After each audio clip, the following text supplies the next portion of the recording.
How does this area differ from what most people think of Oklahoma as being? You know, I've talked to people from Oklahoma and told them that we're going to the mountains in Oklahoma, and they don't know what I'm talking about. Do you want me looking at you or at the film? You can look at me. You know, everyone thinks about the musical Oklahoma. They think about prairies and, you know, cattle and stuff like that. And it's true, around Oklahoma City, that's what it looks like. But down here in the southeast corner, there are these mountains that sort of are adjacent to the Ozarks, which everyone knows about. And they're pretty rough. They're pretty nasty. But most people, even people that live in Tulsa, which is not that far away, they don't know about these mountains. I never said that I was going to the Ouachitas and have someone go, oh yeah, the Ouachitas. They're always like, the what? Do you have to say the Ozarks? I never say the Ozarks because it's a distinctly different mountain range. Ozarks run east-west. The Ouachitas go north-south. Geologically, they're different, probably from a, you know, wildlife standpoint, but the Ouachitas are distinct. They're not part of the Ozarks. So I generally don't say that. I will, if they don't know what I'm talking about, well, the Ozarks are next door, and everyone's heard of the Ozarks, right? Yeah. No one's ever heard of the Ouachitas.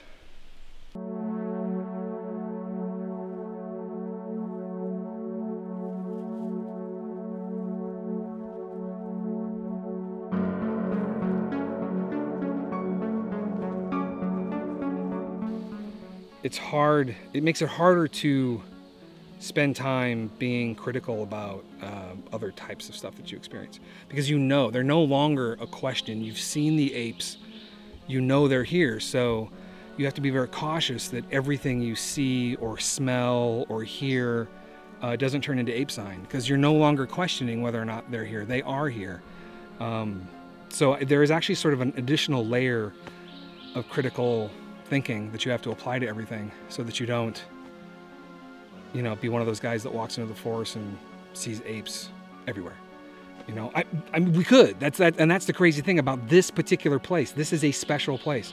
We could see an ape. We could see an ape right now, but chances are we're not gonna.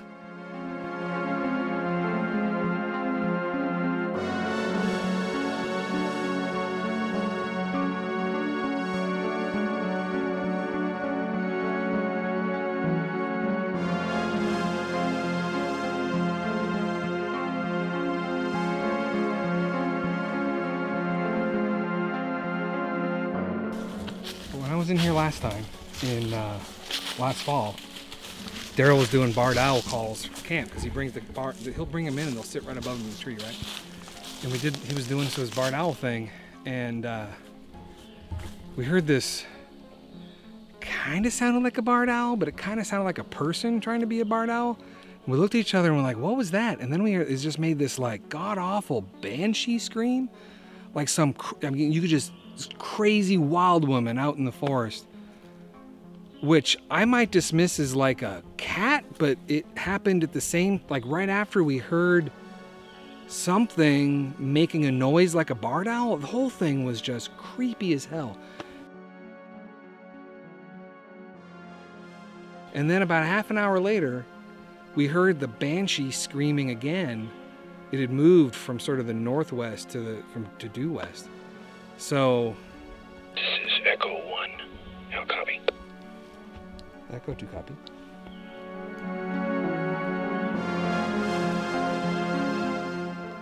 Yeah, I copied that. All teams, I just heard a impact sound.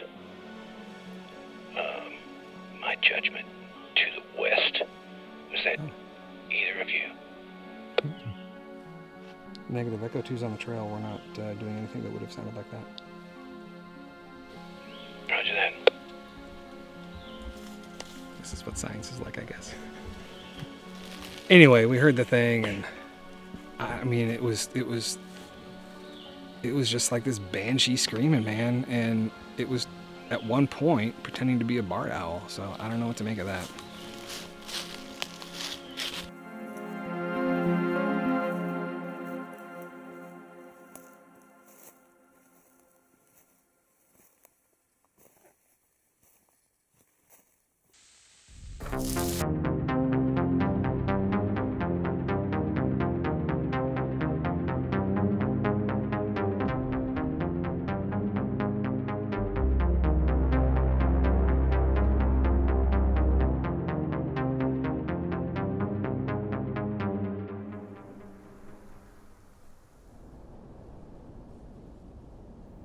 In the 21st century, it is not difficult to find someone talking about Bigfoot.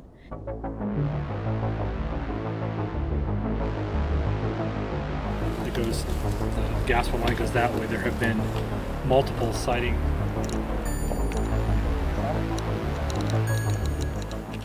It requires only a few strokes of the keyboard, a visit to a nearby bookstore, or a quick search on one's streaming platform of choice. There are podcasts, documentaries, online articles, short-form videos, and endless lines of discussion available to anyone with an internet connection. But Sasquatch has been with us for quite some time. And in the early days, there were limited venues holding space for the theoretical American wood ape. After the early sensational newspaper articles of the early 20th century took hold across the world, a few would take steps to bring a sense of organization to the hunt for Bigfoot.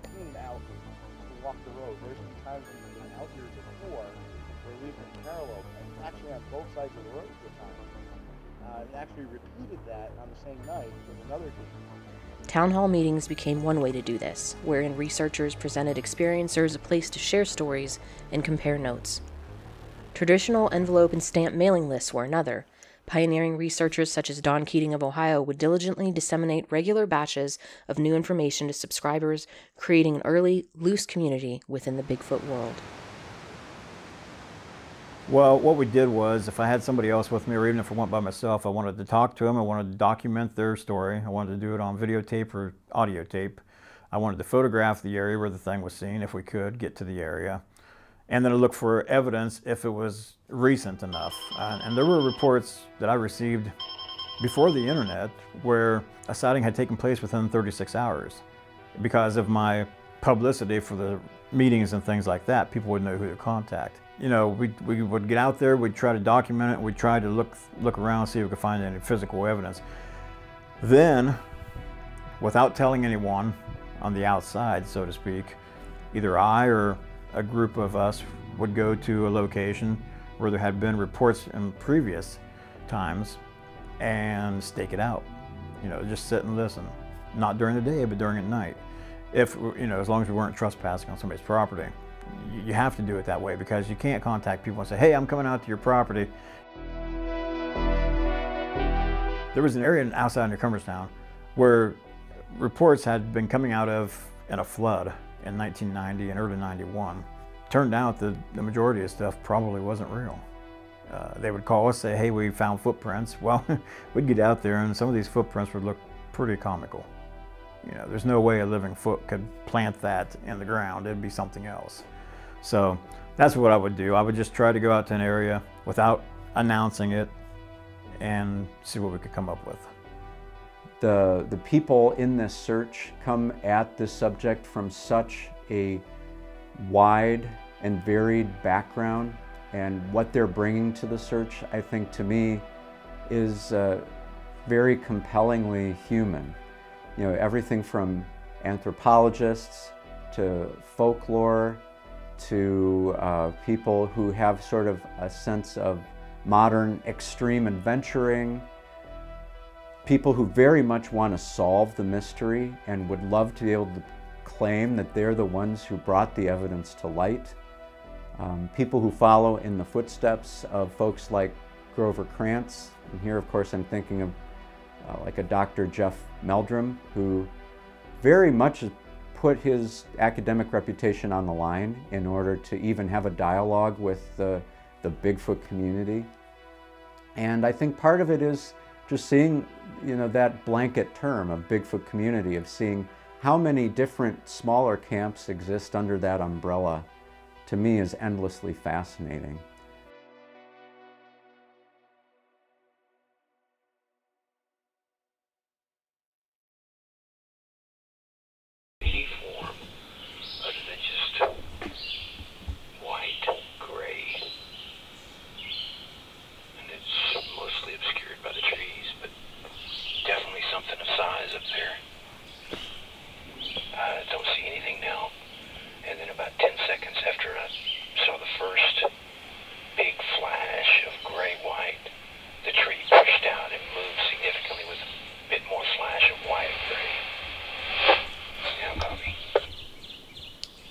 Copy that. Do you think that was...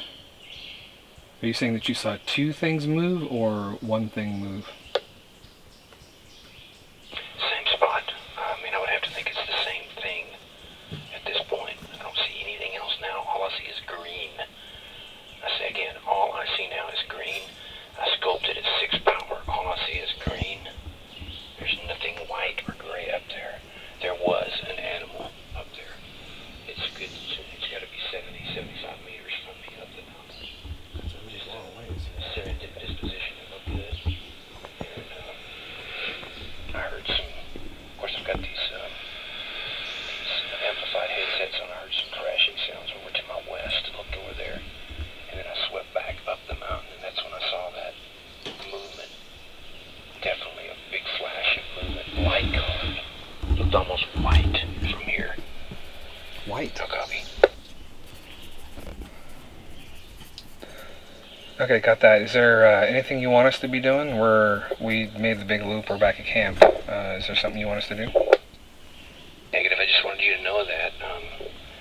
I think if that's the case, I wonder if when that squirrel was barking earlier, that there was one over there, and maybe it stalked me as I moved west, and it stayed up on the military crest of that mountain. I don't see it now. It's green again back there. Oh, mercy. So you're saying it's 75 meters away, and it's up the slope. Is it to the east of your position? It moved over to the side, and I was looking through my 6 power of my scope. It moved over to the... So it's this way. It's right. It's towards us. It's right, man. I got chills in my whole damn body. Shut up, Just Bill. a big mass moving slowly, very slowly, from its left to its right, like it was trying to get a vantage view of me. And then it just slightly poked its head, so that I could see the top of the head and slits for eyes, like right above those leaves, and then it went right back down, and then I could see little bits of white between the green leaves again, and now I can't see anything back there.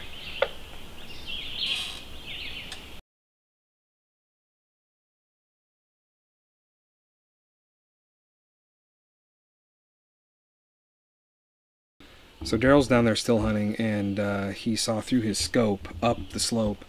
He saw first he saw sort of just a movement of white, some large white animal or what appeared to be white, moving through his through some foliage up there.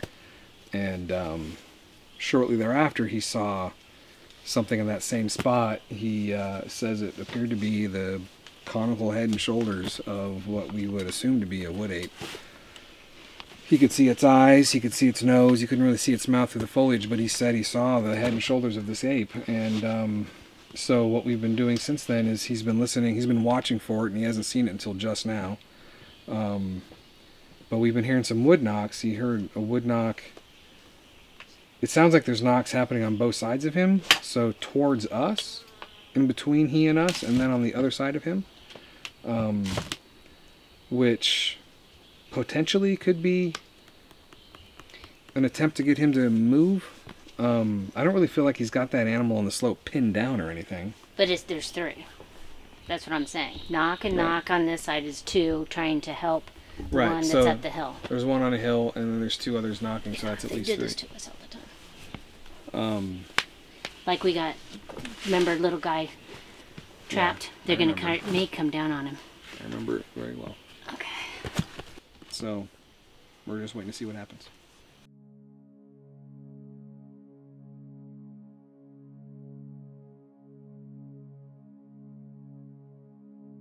The first experience that I had with what we call Bigfoot was in 1975. I had just graduated high school, and I went on a elk hunting trip with my dad up in Idaho on the edge of the Salmon River Wilderness area.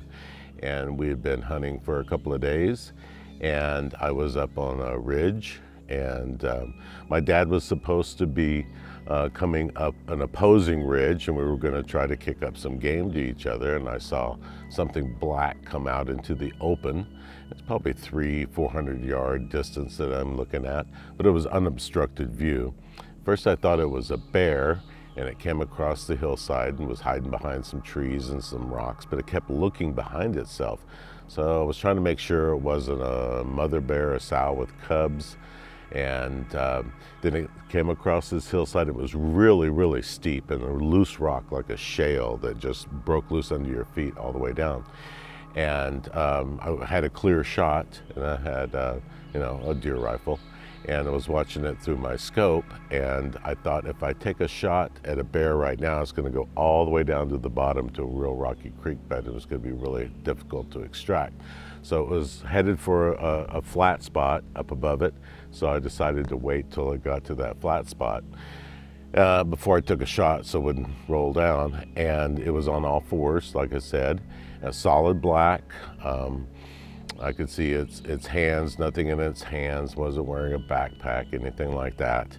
It got up to this flat area, and I was just about to take the shot. It was in my crosshairs, and it stood up on two legs and kind of blew my mind. I was from West Texas. I really didn't know anything about Bigfoot, and it kind of freaked me out a little bit. Well, it confused me as to exactly what it was I was looking at, and it walked off on two legs. The hunched over cross-country skier type walking motion, and I watched it walk away. So the entire sighting in 2 or 3 minutes. And it was tough to tell the perspective of how big it actually was until a few minutes later. I didn't take the shot. Thought I was looking at a guy, a human. Kind of upset me a little bit that somebody would be out there totally dressed in black and in the back country. Very, very remote area. And until I saw something orange over at the right side, and we were all dressed in orange because that was regulations in Idaho that you wear blaze orange. And something orange caught my eye, and I'm focused in on it. First, it was so small I thought it was a butterfly or something, and then I'm looking through my binoculars and I realized it was my dad. Had finally come out from the forest where this thing had emerged from, but my dad in perspective was only about half as tall, it seemed like. And I could see him looking for me, and he got on his walkie-talkie, and I stood up and waved my hat, and he said, "Son, this is just way too steep and too slick, and there's no way I can make it across this mountainside, so I'm gonna turn back." And I said, "Okay, but who's over there with you? There's some big, huge guy with you." He said, "Son, there's nobody over here but me." And I said, "Well, there is some big dude all dressed in black right above you." We didn't know what to think about that. We made our way back and we talked about what it could have been, who it could have been, couldn't figure it out. 2 days later, on the same trip, we were coming up before dawn up a snowy road, and I saw something off to the right. We all did in the truck, and it looked like a burned out stump. And the closer we got to it, just on the edge of our headlights, all snowy behind it, and it started shrinking down, got wider, and then moved slowly across this 2-track road, and it covered the entire width of the road. It went over the edge, knocked off a bunch of snow off of branches, and we stopped. We sent a guy over the edge to try and determine what it was, and he came back in a big hurry and said it was something furry trying to hide, and he was really upset. And so he urged us to get out of there right away. And we went up to the top of the mountain, hunted all day, came back down, and we stopped and tried to find some tracks or something, but by then we had 2 trucks and a lot of guys trampled. And he finally came up with the story. "Well, I know what it was that I saw." He says, "I saw a hunter on horseback wearing a fur coat with the hood pulled up."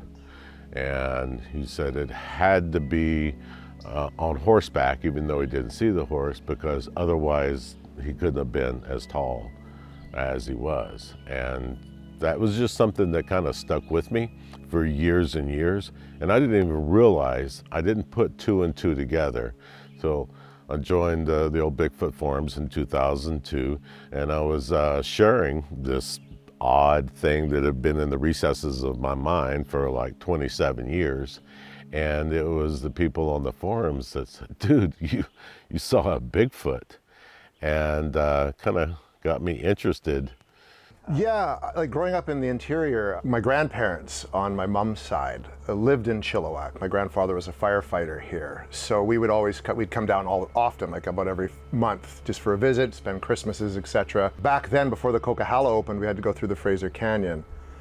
And every time we'd kind of come down here, my dad would tell stories about just Sasquatch stories. Nothing in particular, but the Sasquatch lived here and this is where it's supposed to come from. And as a kid in the truck, I felt safe because it was dark and I'm in a truck, but I always felt a little spooked out by Sasquatch because where I live up in Kamloops is also considered Sasquatch territory as well, especially through the Shuswap Nation area. So I've kind of grown up with Sasquatch all around me, like literally in its own sense. I got into anthropology because of Bigfoot. I'm probably one of the more unique people around in the sense that when I was a little girl, I saw Legend of Boggy Creek on television, and it affected me to a level where I thought, I want to study this mystery for the rest of my life. And I had asked my school teacher, what do I need to do to study Bigfoot? And she said, well, you're probably going to have to go into anthropology. And so it was always the course that I was headed on. You know, but I figured it out. I wasn't going to be able to study Bigfoot for a living because he hadn't been proved to be real yet. And I was like, well, I still want to do this. What else do I like about anthropology? And it was the archaeology part. It was that other mystery part of humans were here. Here's their evidence of how they were here. How can I put these puzzles together to understand how they use that landscape? And that's sort of how my approach to Bigfooting is here's the evidence of what's going on out there. How can I put all those pieces together to figure out how is Bigfoot using this landscape as well? My name's Jonathan Wilk, and we're here in Ouachita Mountains State Forest this evening. And my connection to Bigfoot was, I was a park ranger up here back in the 80s and the 90s, and I had one run right out in front of my pickup truck one night, about a mile from where we are tonight. Yes, I went to the town hall meeting in Chehalis First Nation, the longhouse there, and that's where I met Thomas Steenberg. And from there, I got to meet Bill Miller. And then at that time, I decided to join the BCSCC, which is the BC Cryptozoological Society. And from there, it just took off, because when I found out that John Kirk was an ex-RCMP officer, and I, being a police officer myself, we gelled and we spoke the same language, so to speak. And we started getting into the investigative aspect of the Bigfoot, and it's just so intriguing and so exciting. It's a never-ending story, actually, and it just keeps going and going and going.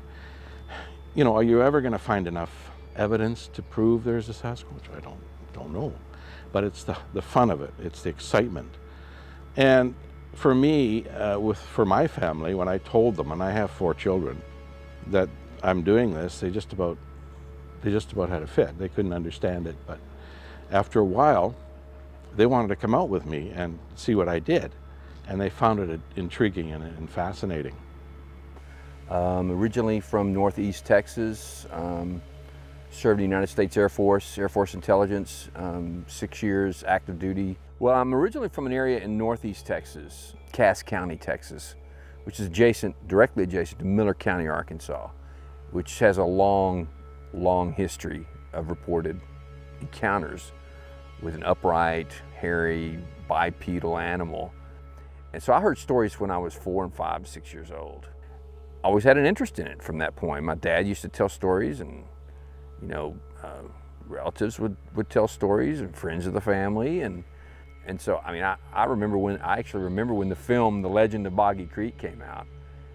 We knew about it well before that film ever came out.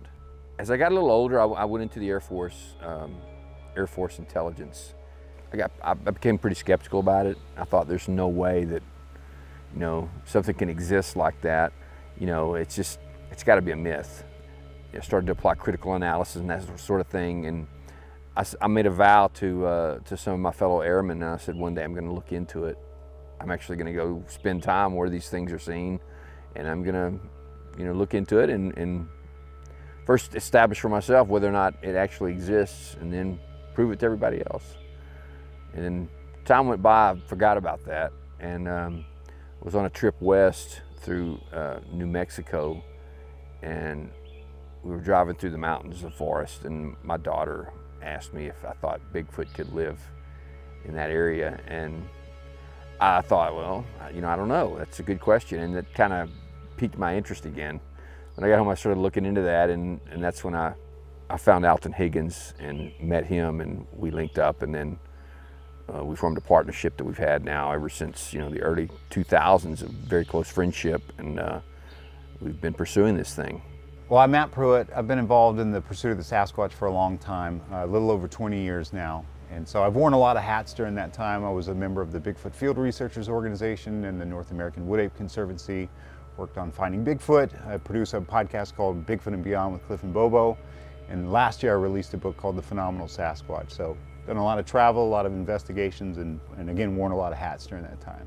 Fortunately, yes. And so when I first started networking with other local Sasquatch researchers in the Southeast, you know, I'd been doing research on my own for a number of years and was utterly alone in that pursuit. And then was fortunate to meet some people in about 2006 who were doing research, and they turned me on to an area in the upper Nantahala River Valley, which is pretty close to where we're sitting now. And the first outing that I went out there was during the wintertime of 2006, and we heard characteristic vocalizations there from above camp, from basically a knob, like a small hill, not necessarily a mountain, but you know, a sizable hill above camp. And they were the classic, you know, what people colloquially refer to as the Ohio howl, you know, a big bellowing, moaning howl, a series where it basically ascends to a certain pitch and sustains that and then descends in pitch, kind of like the howls that I try to emulate when we're out in the field. And that was remarkable to hear. And I've been to that location subsequently and heard those same category of sounds again. Taken other people to that place and they've heard the sounds as well. And then have had what seemed to be a potentially close encounter one night in the dark, you know, a very large animal moving around that didn't behave in a way that would be readily attributable to like bear behavior or something like that. But again, I didn't see anything in that situation, but an anomalous experience nonetheless. And then beyond personal experiences, I've interviewed multiple witnesses from around here. There is much to be said about the history and legacy for the hunt of Bigfoot. Many, many stories to be told, pieces of evidence to be examined and debated, and many thousands of miles to cross. Here, we've examined only a small sampling of the greater Sasquatch story, and there are others who have made essential contributions along the way. Countless shaded corners may conceal the American wood ape from the untrained eye, and at any time we may stumble across proof. While the journey continues, the legacy of the early pioneers is preserved by the new generation, even as the approach changes. Long stretches in the woods, outfitted for days of rugged conditions, typify the search for many of those involved, always with the persistent possibility that this expedition, this trip, this search just might be the one to do it. The one to prove to the world that something strange is living in the woods. The legacy of the search for Sasquatch is still being written. For many, the search for Bigfoot typifies an aspect of life which is essential, the belief in the possibility of the impossible, humankind's connection with nature, and the relentless, ongoing, now century-running pursuit of the truth. The journey shows no signs of ending. What we may find along the way remains to be seen. Some wish to preserve the creature of future human encroachment. Others wish to validate the documented eyewitness testimonies, sometimes their own, which continue to accrue. And still others simply dare to ask, what if?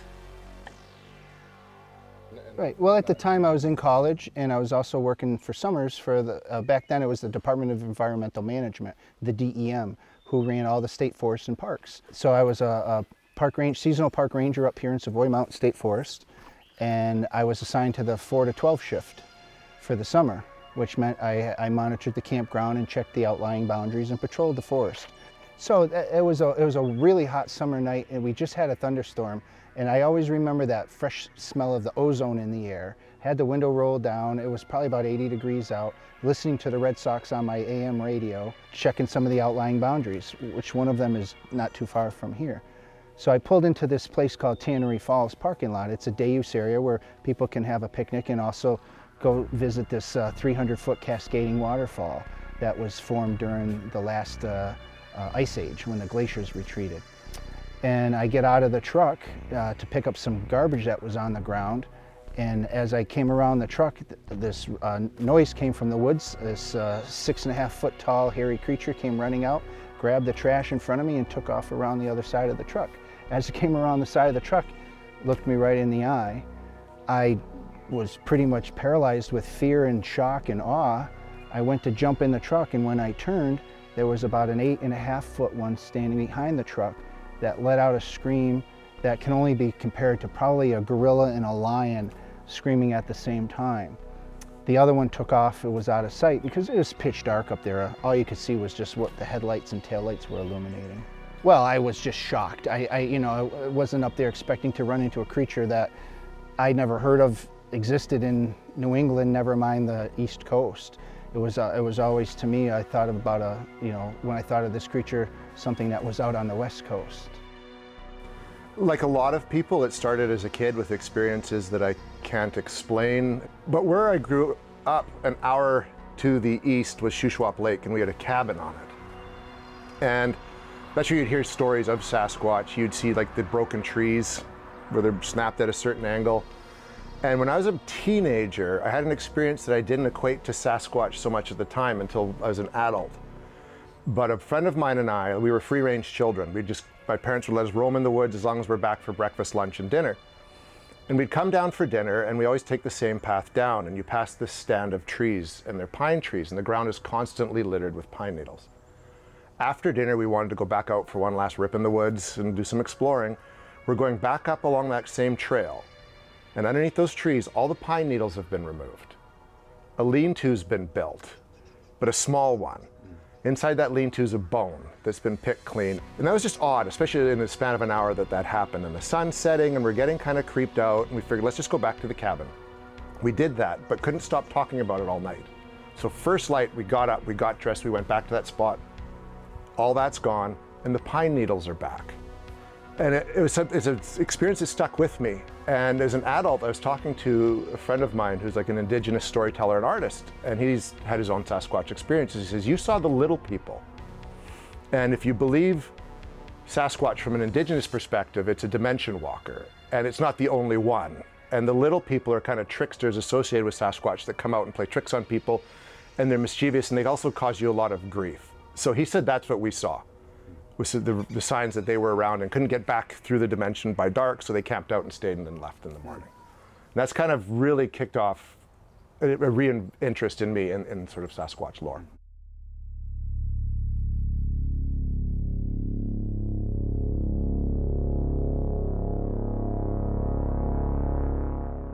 So it's Monday, and that day started out pretty typical, but there's 4 cabins in this location. And so for my very first ever rock throws, we hear a rock come and hit. It was very distinct on what we would call the east cabin. And so all the guys go over there, and they're looking at what is, and they kind of sort of see something on the hillside, but nothing really exciting. But I'm just standing there, and I said, just leave me here. I'm not interested in running around and getting all sweaty, for something that might not be anything. And I'm looking off what we call the bottleneck, and I see this bush, the limbs have been like this, and I see them just easily be lit up, and there's something dark behind it. And I'm like going, well, that's really weird. And so when they're coming back, I said to Brian and to everybody, there's something in that bush. Would you guys please look it out, look into it? And the next thing you know, there's a rock throw over then on the south cabin. And so Brian kind of looks into it, and he goes, oh, there's a path out of there. They're not there anymore. And so they take off, but I asked my husband to stay, and I said, would you really look in there? Really, really look in there. And so he sticks his head in there. He's looking, really looking, and he goes, well, honey, there's nothing in here but like 2 or 3 logs, and there just really isn't anything. And I just went, oh, well, all right, they got away from me. So they all come back, and we're sitting around a fire ring. No fire around it because it's, like maybe 6:30, 7 o'clock in the evening. It's May. There's still plenty of light. And I'm the one mostly looking down the bottleneck, but it's Bob and Brian. And then Mark McClurkin has kind of a side view, but poor Ken Stewart, his view is going to be the outhouse. It's the best view anybody could ever have, of course. And we hear this scuffling noise, kind of thing. And we're just like, what in the world? Who's this? Something's making a racket. And so I can see down the bottleneck, and there they are. There's 2 animals, a big one and a little one, kind of doing this scurry kind of thing where this one's running ahead and then this one tries to catch up, and it looks like they're trying to get behind a shed or at least get close to us. And it's very clear, even though they're doing this, they don't know we're here. They can't see us. And so I jump up and I go, there they are. And I ran toward them. And then they bolt up this hillside, you know, it was like this, like it was nothing. I mean, it was, he said, Brian says a spring, I say a bungee. It looked like somebody had let loose a bungee and they just went whoosh, to the top of that. Like, at first I was like, those are ghosts.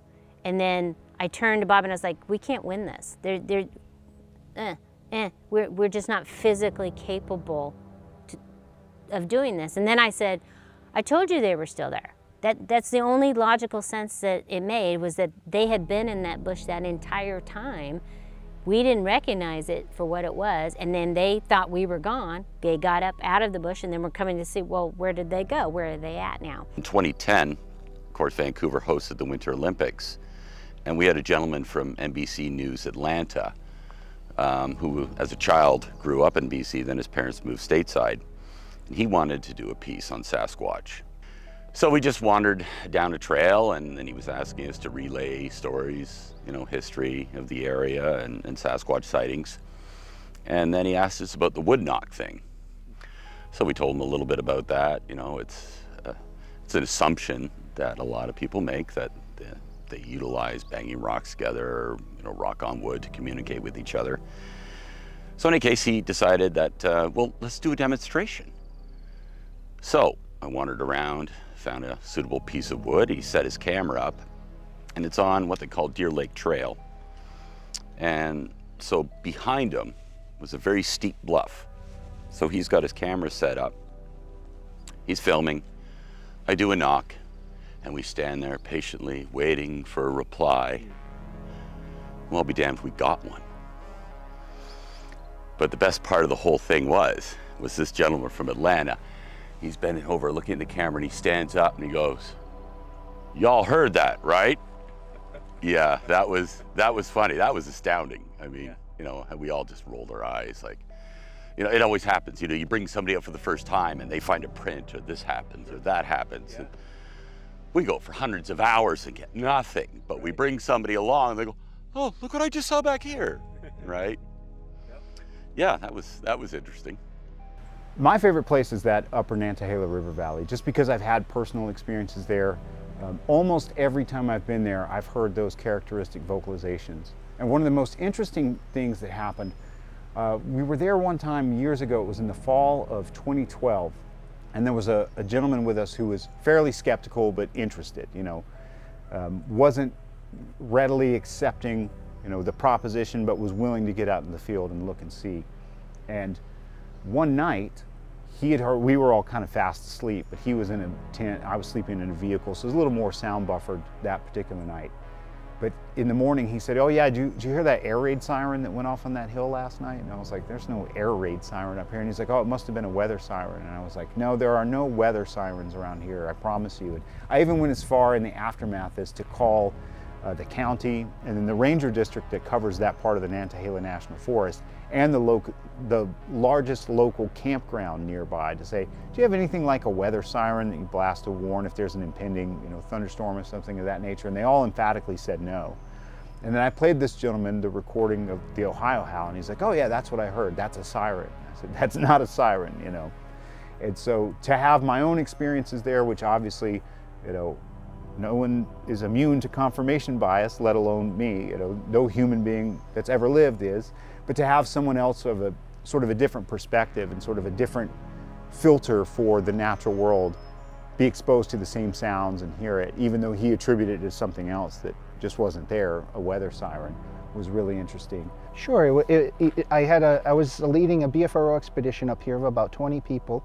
It was in 2016, and I took them to the same area where I had my encounter, and we encountered this awful thunderstorm, and I'm thinking, what am I going to do with everybody all day long in this pouring rain? Well, we were already soaked to the bone, and I said, well, I'm going to take you up the street a little ways to this other area that I like. We had a couple young kids with us. We let them do a couple of hollers, and we immediately got a holler back, and everybody looked at each other. We we realized everyone was accounted for.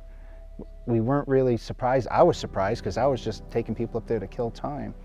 And then Jeff Shepard, who was here with us tonight, he came running up the trail and said, hey, I got whistles and wood knocks over here. Is that you guys? And we said, no, we don't have anything. So we set up a little bit of a skirmish line and we started pushing through the woods. Well, lo and behold, we see this black thing weaving back and forth behind the moose maple trees. So we turned around and kind of just spread out for a little bit, went in about 30 yards maybe. And we were standing there. I was standing on this little rock, and I was looking to my right.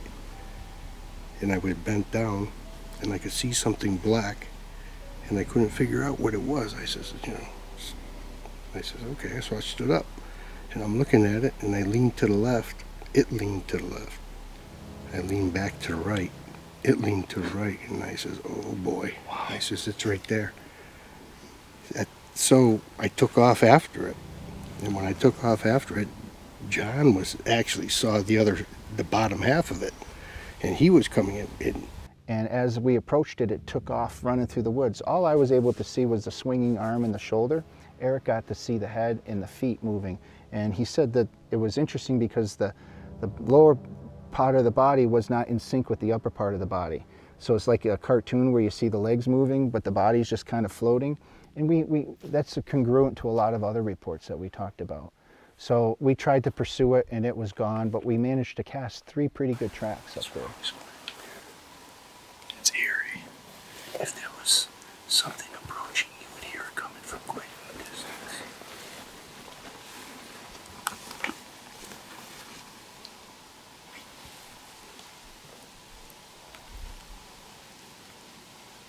So this is squatching in New England. You know, like sometimes we'll go somewhere and set up a little camp and start a little fire and just sit around and play a little music. We seem to get some good responses with like classical music, like Mozart or Beethoven or Bach or something like that, like a classical music. They're not into like rock and roll.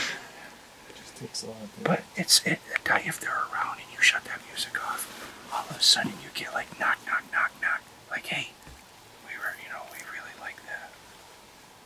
And when you hear your first wood knock, you'll be like, oh, that's what a wood knock sounds like. Because there's nothing else. No, absolutely. It's like, and you know something with a hand did that. Whether it's a popping noise they do with their hands or that it's a rock clack or something, you'll know it. And one of the most terrifying things you'll hear is a tree break, where they'll take a large tree and they'll break it off, and it's just this crack, crack, crack, crack, pow! And it's an intimidation thing, because I tell you, it's very unnerving when you hear it. And that's when it's time to leave, because it can just get more aggressive from there. We've had stuff thrown at us that's pretty exciting. Pine cones and stuff. And, yeah, so it's pretty cool. Here in the Adirondack State Park, I have been part of a rock throwing incident. Drove up late one night, got out, messing with gear. It's sprinkling out, just a miserable night. But as soon as we got out of the car, we had some knocks right away. The other individuals said they could hear something. I did not, probably because I was too busy fumbling around with my gear in the car. Then I got out, and as another investigator was pulling his camera, big 4K camera, brand new camera out to film what we were doing, do some low light stuff to practice, to see how stuff was working. And it was kind of a gear testing mission. It wasn't we're gonna go up and investigate, but we know a spot we can go to. We know it was a good control environment. But the other investigator had his sighting in that location. He had a face-to-face encounter. So as I'm leaning over the top of the car, or like I said, a rock comes over, it hits me in the forehead, and I look up and I'm like, okay, are there acorns? Is it a tree? It's nothing. And then another one comes over the top and it skids across. I had the audio going in typical fashion, you got the GoPro going, but it's only got a 10-minute battery, and it just died on me at that point. I tried to get the thermal camera up. We scanned the area. We had scanned everything ahead of time, but I'd put everything down while I was waiting for the, you know, not to waste any batteries, or waiting for the other investigator to get his camera up. He ended up taking a good face full of rocks because he was in the back of the car. So I had the barrier between me.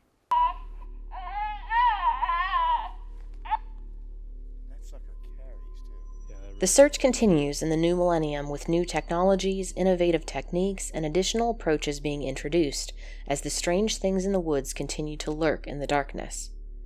Evidence turns up at various times with unpredictable and often sparse frequency, adding to a growing pile of footprints, audio recordings, eyewitness reports, and even the occasional hair sample. The continued lack of a formal scientific classification has led some, many of them researchers and investigators who continue to put boots on the ground, to believe that a live specimen is the only path to discovering the truth, to completing the long sought-after prize chased by so many investigators, the reality behind the Sasquatch phenomenon.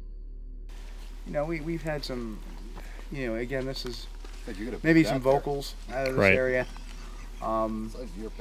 The other campsite up the road, we've had a lot more visual stuff, although the campsite parking area, which is a distance, in 2003 there was actually an eyewitness. I'll kill that for you. Nice. There was an actual eyewitness account where a guy was sleeping in the car. No kidding. And he opened up the door to urinate, and it hit something. He looked down, he saw something here, he looked up, and one was looking down at him. Wow. When he looked back up at it, just turned around and walked away. So. The legacy of Bigfoot is not only one of frightening witnesses and disturbing small communities. It has a side effect. Towns and cities adopt the hairy humanoid as mascots and merchandising gold mines. With a symbol as recognizable as the Sasquatch, opportunities to sell t-shirts, as well as any other form of tourist-friendly merchandise one can think of, are found in abundance in dozens of North American communities. Locations such as Fouke, Arkansas, Jefferson, Texas, and Estes Park, Colorado, as well as many, many others, have such a rich history of Bigfoot stories that they have become essential destinations for those seeking out the hairy monster. The merchandising of monsters has become a multi-million-dollar industry, and it is not only small towns and monster museums which have gotten in on the trend. Bigfoot runs rampant throughout pop culture, finding itself a storytelling vehicle in every genre imaginable, and the butt of innumerable jokes. Much like the alien greys and flying saucers which are synonymous with Roswell, New Mexico and Rachel, Nevada, Bigfoot is as much a part of popular culture as the idea of the movie star itself. Events and annual conferences spring up all over the country in places such as Ohio, Tennessee, Florida, and Texas, and more are announced seemingly every year. They welcome local and out-of-state visitors by the thousands, providing an opportunity for both the believer and hardcore researcher to swap notes and trade stories, and further demonstrate the breadth of Sasquatch fever in 2025. Well-known figures in the cryptozoological world, the modern representatives of the likes of the Four Horsemen and Tom Slick, engage in face-to-face interactions with the community when they aren't knee-deep in the underbrush of some isolated forest. To say that the face of Sasquatch phenomenon has evolved and that its impact has grown would seem a drastic understatement. Whole lives are structured around thousands of miles crossed and innumerable dollars spent in some cases, maximizing the opportunity to do one thing: search for Bigfoot. When you go out into the woods and you look for a creature that supposedly doesn't exist to begin with, and you take a dozen or two or three people, two or three dozen people out there, and you make all the noise in the world to try and attract something to come to you, any animal in the woods is gonna not come to you, but run away from you because you're acting crazy. You're just acting like you're making all kinds of noise in the forest. That's not, I don't think that's gonna attract anything in. I mean, I'm admittedly have made noises myself, like we've hit wood on wood before to see if something would respond to us. We've made yells before, but we didn't do it nonstop. We didn't do it all night. I don't know what's going on today. I've been out of it for a while, but in 2005, 6, 7, there were some people out there doing some good work. There were some people out there that were investigating it with a different look on it, a different twist. You know, whether or not it's a paranormal creature or not, whether or not it's UFO, a dimensional creature, whatever the case may be. And again, like I said earlier, that's their opinion. If they can prove it, have at it. Patience. You start with your patience And you go in there with a mindset of, okay, you look at your environment, you look at what's around you to start with, the time, date, place, location. I am not a researcher, I'm an investigator. I would leave that up to those people in that field, those experts, to take the evidence and run with it from there. As far as tree knocks and howls and stick structures and things of that nature, unless you know what's making that, don't make an assumption that it's going to be a Sasquatch. However, considering some of the circumstances and that have happened in the past with many cases, you know, you could deduce that, well, it's plausible, it's feasible that this could have come from an unknown large bipedal animal. Well, anything that I would have to add to this is purely speculative, because there's really, you know, without going into a long drawn-out scientific protocol that we try to follow as much as we can, unless you can duplicate something, you know, over and over again, like Jane Goodall did with Living with the Chimps, we're not going to know much about these creatures. One thing I do know for sure, they want nothing to do with us. And I think that they've managed to survive this long because of their abilities to adapt to their environment. Most of us can adapt to our environment when we really need to. And I think they've just been living among us, trying to avoid us as much as possible, and adapting to their environment. I think everybody needs to get along. I think everybody needs to work together, no matter what their opinions are. I mean, if you have somebody that believes, if you have a group that believes they're UFO connected, okay. If you have a group that thinks they're physical flesh and blood, okay. Work together, compare notes. Because if you work against each other, you're less likely to get a result at the end than what you are if you're working together and putting your resources together. I think that's what needs to be done. I tried to do that myself for years, and you just can't do it. I don't know why. Human nature, different agendas, I don't know. But I couldn't do it.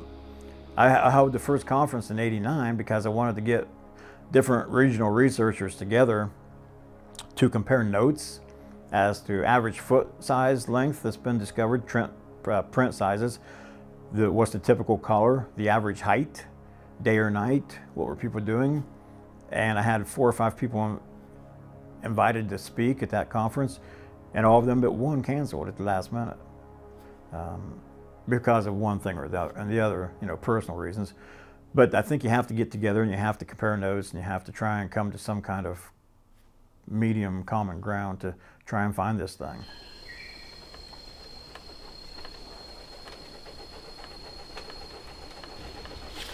Talk about the string trap. Okay, so right now we're under a string trap. This one is number 6. We've got a lot of string traps this year. We've got more than a dozen right now. The purpose of the string trap is we want to be able to sort of pick up movement patterns of the apes as they move around in the area near where we are. So we put these strings up, and here, this one's probably, I mean, I'm 6 foot, so that's probably at least 7 feet up, right? Maybe 6'10", something like that. And they're tied on one end, then they're wrapped around on the other side. So what happens is, when something comes through here, something that tall, it picks up the string and drags the string in the direction of its travel. So you can figure out, was it moving to the south, was it moving to the north? And then over time you start to develop sort of a roadmap of you know, what's this, because there's game trails everywhere, but which ones do the apes use, which ones do they like? And so this is what we do. And then what we do is we build on this. When we deploy the radio tags, we'll find string traps that have gone off or been tripped, and we'll hang a radio tag on this. We don't have any deployed right now because it's still early in the season, but the radio tag would look like a piece of leaf litter hanging in a spider web. And that's how we tagged the ape just up the valley. Was exactly like this. Was a string trap that looked just like this. So these are really critical pieces of our research that we do here, trying to determine the movement patterns of the apes around us. We had a member who was able to take the tag technology and integrate it with a system with the string traps so that if an animal, an ape, walked through these string traps, the tag would affix itself to the animal. Essentially, the animal would self-tag itself. And that is something that in all the literature we've looked at, and we've tried to figure this out. We can find no examples of any biologist using a system where the animal put the radio telemetry device on its body through what it was doing in the environment, and then that biologist was able to track the animal. But that's what we did. The string trap was actually very near the cabin we were staying in. It walked through the trap, the tag affixed itself. We were able to, the team that was in place was probably not using the technology correctly, so they were sensing the tag signal everywhere because the gain was very high on the receiver. But over the course of several months, we were able to track that animal for miles around. It had a range.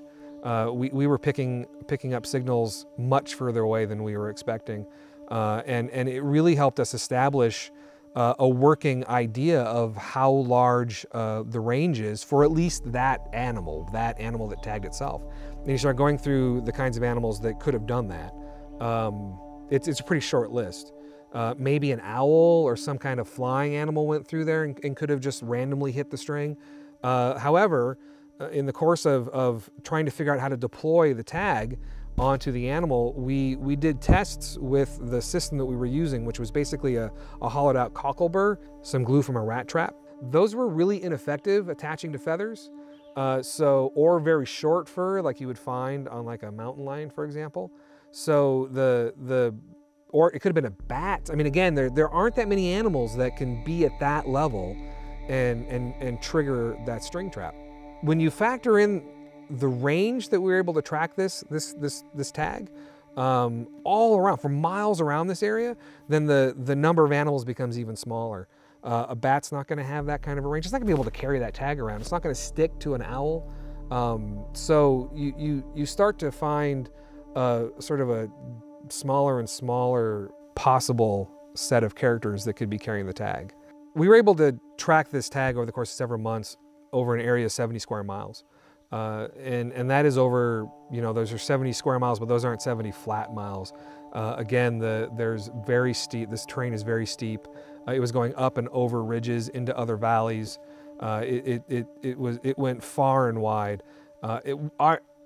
I think that our perception was that these animals would be in this particular place, this valley, and not leave, but this animal, for whatever reason, didn't do that. It was up and out, around, all around this area. We never found the tag. The tag stopped transmitting at the end of its natural life. I had hoped actually that we would find the tag, that it would be laying on the ground, beeping away, covered in fur. That would have been fantastic. We could then at least have identified who was carrying it around and potentially had a DNA sample, but it never happened. I think that whatever animal picked up that tag is now a permanent part of its body. It's never going to lose that tag.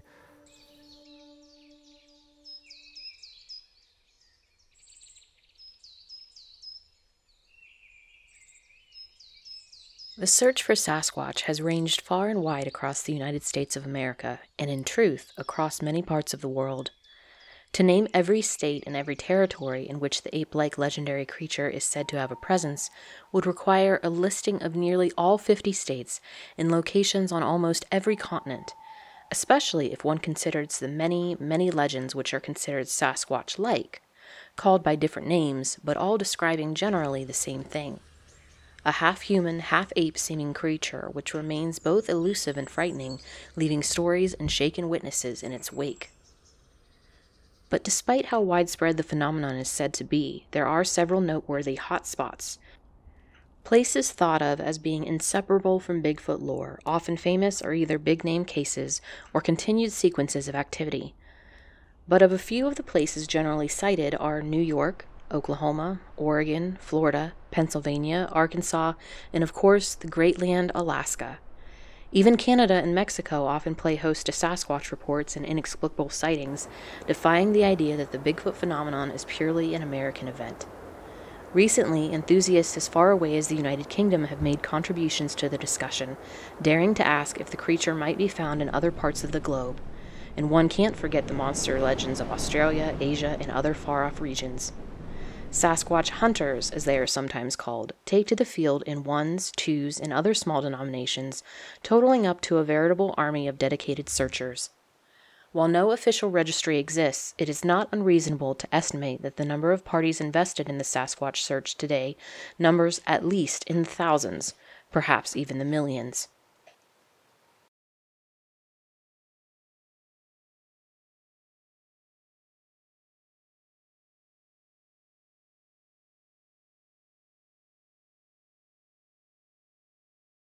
So I set up the blind there. And I don't know, how long was I there? Hour and a half, 2 hours? Something about that. And then I started hearing a squirrel barking up the mountain behind. So I was facing west, and he was like, well, I was facing like west, north, or northwest with my back. And he was barking directly behind me up the mountain. And so then I had to totally turn around, and I took my headphones off to hear what it was like with the just natural hearing. There's a big rock over there. First of all, I went and sat by that big rock for a little bit, looking south. That's what it was. Because I didn't have a good position in my blind to face the southwest, and that squirrel was barking behind me. So I went to that rock, big rock, about 40 meters west of my position, so I could face southwest. And I sat there for 15 or 20 minutes, looking up the mountain. And then I kept looking over here, and I saw, well, that looks like a pretty good little trail over there. So I went and checked it out, and it's like a little, almost like a draw, but it's just sort of sand. And I don't know how much longer it was after that, 30 seconds, a minute, 2 minutes or so. That's when I saw it looked like, I swear it just looked like a shoulder with a head. And it's like, and it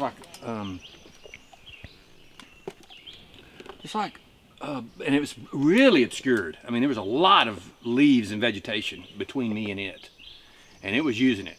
And I could just see, because I'm looking through 6 power now, my scope. I mean, I'm sitting there looking, and it's like it moved. I mean, and that's when chills went up my body, because I could see this white mass just moving, and it must have moved 3 or 4 feet, just kind of just like this. And I still can't see a head. What I'm seeing, what I perceive that I'm seeing now is like a shoulder. It's like a line of something, and it's just going like this. And then it just kind of pushes back, and I see the vegetation move, and then I could see, like, it looks like a head with 2 eyes, and it's like, just like that, and then I can't see it anymore, and then it's completely still. What I perceive happen is this guy is up there. Either he's been tracking me as I'm moving west, and now he's trying to get a visual on me, or, I mean, if he could see me, he's got bionic eyes from up there. Because when I went up there, just looking through my natural vision, I don't think there's any way that you should have been able to see me totally camoed out the way that I am. Yeah, I mean, I get frustrated with this quite a bit. I get frustrated, I get discouraged quite often, because it's extremely difficult. It's not easy at all. And when you see one, and it's a fleeting glimpse, and it's like it's right beyond your fingertips, it just, you know, it's very frustrating, and you get tired of coming in and just coming into this place and having to prep for it, and because it's a very preparation-oriented sort of site and trip. I mean, you can't. It's very remote, and so you have to bring in all your food, you have to bring in all your water, you have to make sure all the logistics are in place, and you have to arrange all the teams coming in, because we do these operations for 130 days, and so you have to set all that up. You have to make sure all these teams are filled, and you have to keep the morale of the team up. And I'm not complaining, I'm just saying that there are times where I do, you know, absolutely I get frustrated. And plus I miss home when I'm here, you know. I love being out here, but at the same time, you know, I love my wife, and I like to be with my wife too. But, you know, I have a mission here, and it's like, it's just something I have to do. I feel like we have an ethical responsibility to ensure that the world knows that this species exists. I think potentially there's a great mine of information that could help humankind, whether it's medical, maybe even, you know, questions about our own lineage, that sort of thing. I mean, it's just, I think there's just a great potential amount of information that could come from the discovery of this animal. And so I think we have this great responsibility, particularly those of us who know firsthand that they exist. I think we have an ethical responsibility to make sure that this is done. Well, you know, I'll tell you, you know, I come at it from a little bit different perspective, okay? I feel like I have people at a disadvantage when I try to talk to them about these. I get a lot of resistance. It's not something that I offer up that, you know, hey, you should be thinking about wood apes being real, Bigfoot is real. You know, I really don't care whether they believe it or not. But what I do care about is protecting the environment and protecting the animals' habitat so that they can thrive. And it's not just them, it's like the entire ecosystem. I think the biggest change in how I approach this subject as sort of an abstract versus how I used to be. I used to be very engaged. I wanted to talk to a lot of people about their experiences. I wanted to sort of evangelize the fact that there were good reasons to believe that wood apes were real animals. And maybe in a way that is counterintuitive, the more sure I became, and when I started to have my own experiences where it was a dead certainty that these animals were real and around me, my interest in trying to prove it went down commensurate measure. I never could understand before I was coming in here and before I had my own experiences. You would talk to a witness and they would say, I don't care if you believe me or not, that's what happened. I never could understand that. I'm like, if that's what happened to you, then you should be trying to convince me. You should be trying to convince everybody. And then I had my own experiences and I heard myself say the same thing. I'm like, well, I'm just gonna tell you what happened. You can believe it or not. I really don't care. And that, I never expected to hear myself say that. I used to be a vocal advocate of the logic and the reasoning behind why people would take this seriously. And the more sure I became, the less interested I became in trying to convince anyone. Now I just tell people what I'm doing. I don't wait for them to ask me a question. I don't volunteer any more information. And if they think I'm crazy, they can think I'm crazy because I know what I've seen, I know what I've experienced, and nothing can change that. You got to be objective. You can't throw your own opinions in there. It's just what you see as far as the evidence is concerned. Don't start guessing. Don't start assuming because there's a tree knock, it's going to be a Sasquatch. I've heard of people, you know, going out there and, of course, hoaxing. And they're getting their kicks out of people hoaxing. And they want to see your reaction. I don't go for the hoaxing, and I only go for the evidence and the facts. This is, again, a never-ending story that's going to keep going on and on and on. We love this animal. We know it exists, and he has the right to exist, but he's not going to be able to exist if there's no trees or resources for him to exist within and from. If Bigfoot is found, a specimen found in Washington, everybody would go, okay. But that doesn't mean they're in Oklahoma, doesn't mean they're anywhere else. Finding a Bigfoot in Oklahoma, proving he's real here, has ramifications for the entire rest of the United States of America. If he's here, he's in British Columbia, he's in Washington, he's in Oregon, he's in California, he's in all these other places that have had traditional sightings and known populations. And so that's why it's so important that we do it here. Bigfoot's had his resurgence sort of lately in the last, say, 10 years. He's become more popular. There's more shows about it, more people doing things on YouTube. Whereas I think kind of when I was growing up, it was big, and then it just somehow through like the 80s and into the 90s, he fell by the wayside. And I think people are kind of wanting more out of life than just the 9-to-5 workday, grow old, die, you're done, right? The people want something. We like that mystery. We like that. We like to ask questions. Is there more going on around us than we think there is? Is there more to life than just this? Is there like a whole other world out there that we don't know about? So I think we're on the cusp of sort of maybe this an even broader resurgence, not just in Sasquatch, but in all this phenomena. You know, everybody loves a mystery. Everybody loves a quest. You know, everybody loves an adventure, and that's what this is. This is an adventure with my friends, and I could think of a lot worse things to be doing than being out in the woods looking for the most mysterious creature on the planet. We have, no matter where we go, whether we're on a different part of the country or we're right here in our backyard, we always have a good time. most of the time we leave with an unremarkable result, but we still spent the night out with our friends and having a great time.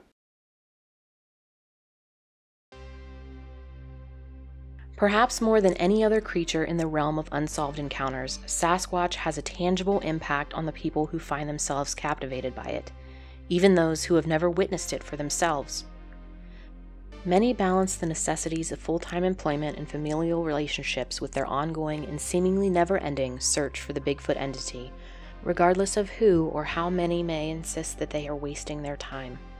There is something in the potential for a large, undiscovered species with human-like attributes and superior animal intelligence that captivates the imagination.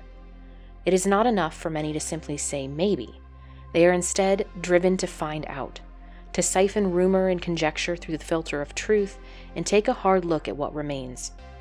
For some, it would almost seem to be a compulsion, something which can't be ignored or overlooked, and disregarding the skepticism which pervades much of the scientific and academic communities. While those who chase Bigfoot do so with varying degrees of conviction, experience, and bearing a multitude of motivations and hoped-for outcomes, Sasquatch is, observably, a unifying factor in these infinitely diverse lives and human experiences. It is, in some ways, a leveler, a place for every person willing to ask what if to establish common ground. Opinions as to the nature of Sasquatch, what it is, where it comes from, and where it goes when we can't seem to find it, are as diverse as those seeking the questions themselves. But we, form a community bound by a common and irrefutable presence in the year 2025, the history and legacy of Sasquatch.